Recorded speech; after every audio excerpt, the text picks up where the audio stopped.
ازيكم يا حلوين، عاملين ايه؟ النهارده هنعمل مع بعض طبق الفته باللحمه الخطير ده. اول حاجه عندي هبتدي ان انا اسلق اللحمه.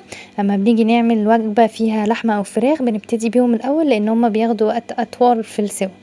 بعد كده بحط بقى ورق لورا وحبهان وبصلايه ورشه فلفل، وقرب ما تستوي كده هبتدي ان انا احط الملح. عندي هنا شعريه وزبده وزيت. هبتدي بقى ادوب الزبده وحاطه مرقه تقدروا تستغنوا عنها. وانا هعمل الفته مش برز ابيض، هعمله بشعريه. بجد بيبقى يعني تغيير كده وحلو قوي. جربوه قولولي رايكم.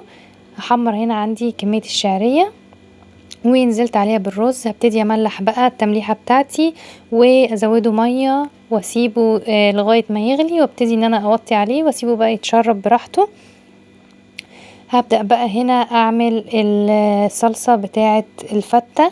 عندي هنا شوية زيت في الحلة، وبعد كده حطيت شوية توم هدوبهم كده ان هما الريحة بتاعتهم تطلع زي ما احنا شايفين. عايزاه بس ايه ياخد لون ذهبي ما يتحرقش مني، عشان دي هتبقى الصلصة بتاعة الفتة.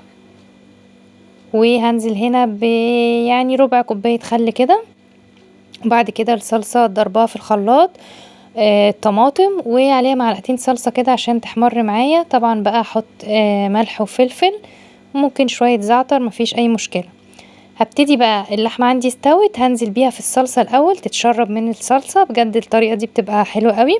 وكسرت عندي العيش احط عليه صلصة او تقدروا تحطوا شوربة، مفيش مشكلة ان هو يبوش بس شوية. حطيت من الاتنين وهبتدي ان انا احط الرز عندي كان استوى زي ما احنا شايفين كده وبسويه.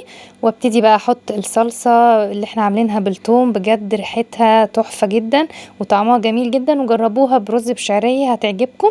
ابتدي بقى ان انا ارش على الوش كده رشة فلفل، بجد بتخليها حلو، وكمون. وهرص اللحمة اللي شاربة من الصلصة. وده فيديو النهاردة.